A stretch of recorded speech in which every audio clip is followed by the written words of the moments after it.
dabla xooga dalka cabdi waayeel macalin aadan keeni diid iyo dabla xooga dalka dayax nuur cabdi aadan ayaa loo haystaa dilka allah u naxariistee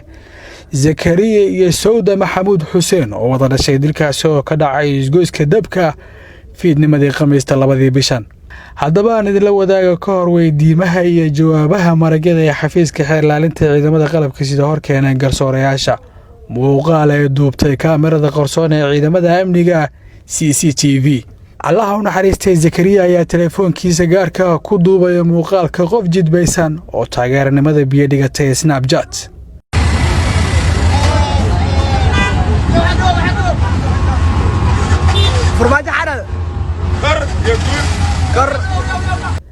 laakiin daqiiqada kadib wax walba way isbedeleen taxadar la'aanta cabdi waayeel ee ka dhalatay kale eriyada dadka darteed isagoo isticmaalayo awoodda ay dowladnimadu u siisay inuu adeego. bal daawo sida ka fiirsasho la'aanta leh ee sabab ugu noqday ilinta walaalo iyo waalid mar qura waayay wiil iyo gabar gaaray xilligii ay wax tari lahaayeen naftooda waalidkoodii inta kale. ma aha kaliya in tallaabadiisii xumeed ay ku dhammaatay dilka zakariya iyo sawda, waxa uu sidoo kale filatuur iyo rasaas weli ku dudayaa dad lugeynayo iyo gaadiidka kale sida bajaajta. xeer ilaaliye maxamed cabdulaahi khaliif ayaa la wadaagay maxkamadda ficilada isxigxigay ee ka baxsan habdhaqanka askariga ee ku xusan xeerarkii loo jideeyey. asoo yaqaano qaabkii loo isticmaalo hubka, asigoo yaqaano dishibliinkii ciidanka, isagoo yaqaano in goobta ay tahay goob dadweyne, goob shacab aan loogu talgalin in xabad laga rido, ayuu wuxuu isticmaalay xabadii koobaad oo ay ku dhacday labada marxuum oo aysan filaynin inuu dili doono. sidoo kale xabadii labaad ayuu haddana dhankan kale u ridayaa, weli taagtaaga ayuu ku jiraa. wadihii bajaajta oo aan war u haynin waxa dhacayay xilligaasi ayay maxkamadda wax ka weydiisay habeenkaasi ogaalkiisa. degmada waa beri ka imaanay waxa uu soconay maqaayad la like and share meesha waxaan oo qofsaday jaamira galnay fahant marka anaga jaamki ku jirno dhagax meesha yaalo agaariisa askula sineen fahant marka xabadaha dhaceen marka xabadii markay dhaceen dadkii aan aawaday waxa dareemay gadaasheeda inay nash markaas mootadii waxay leedahay haad dhaxa ka fiiriyay wiilkii waayay gabadhiin saasay u dhacday fahant marka saasay u dhacday markaas awaaqeeliyay ka bacdi mootadii wiil igu horeeyay waxay sheegeen in mootada aan wada dhaawac saas dadada wangdaali furudada waa la carray waxa isbitaal ku yaala Xaaji Baasto. askari la socday labada eedeysane ee mid traafika ayaa ka mid ahaa dadka ku xusan liiska maragyada ee maxkamadda hor keeneen xafiiska xeer ilaalinta ciidamada qalabka sida. dabla axmed maxamed cabdiraxmaan oo u jawaabay dhinacyada dacwadda ayaa shaki badan ka muujiyay mid ka mid ah xabadihii ay rideen saaxiibadiisa shaqada kala dhaxaysay. xabadda kolle horta aniga horta uma jeedin, laakiin waxoogaa adig shaka ay gelisani nafteeda ahaan. CID-da qaybteeda shaybaarka cilmiyeysan ee Forensic Lab ayaa iyana ka jawaabaysa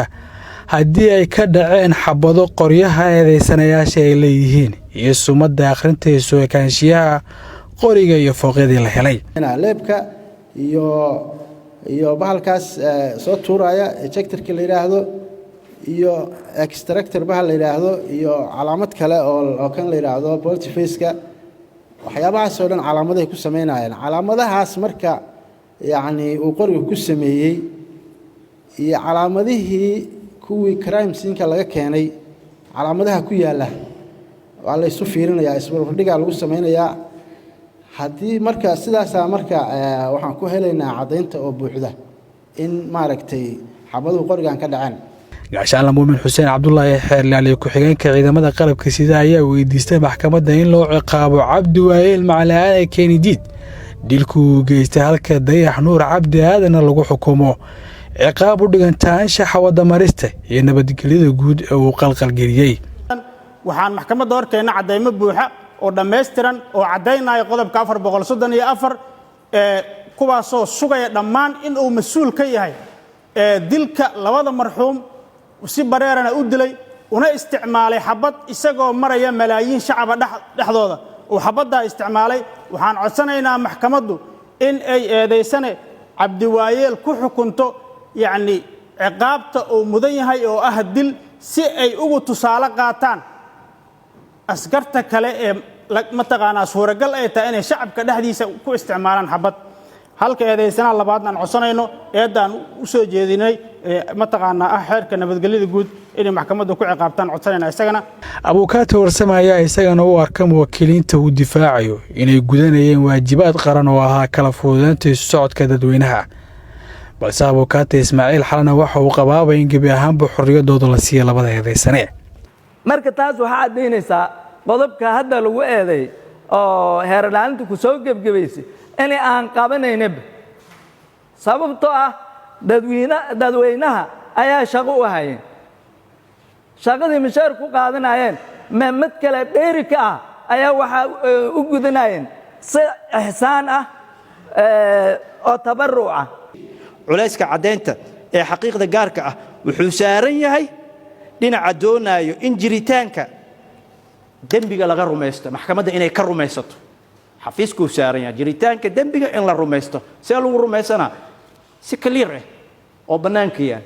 maadaama aysan dhicin maxkamadda waxaan ka codsanaynaa in eedaysanayaasha xorriyaddoodii la siiyo fadhiga waxaa goobjoog u ahaa daneeyayaasha kiiskan ee dhinacyada dacwadda sida eedaysanayaasha iyo dhibanayaasha waxaa sidoo kale halkan jooga cutube ka tirsan goorgoor oo iyana looga dhigayay tusaale kuwa iyaga ka tirsanaa qaladkii ay galeen haddii mid lamid ay la yimaadaana loo ciqaabi doono gaashaanla sare xasan cali nuur shuute gudoomiyaha maxkamadda darajada koowaad ee ciidamada qalabka sida ayaa soo xiray fadhiga maxkamadda oo saacado badani qaatay dhegaysiga garmaqalka dhanka ka ah eedaysanayaal cabdiwaayeel macalin aadan cilmi iyo dayax nuur cabdi aadan intaas ayuu ku dhan yahay maxkamadda ayaana go'aan ka soo saarayso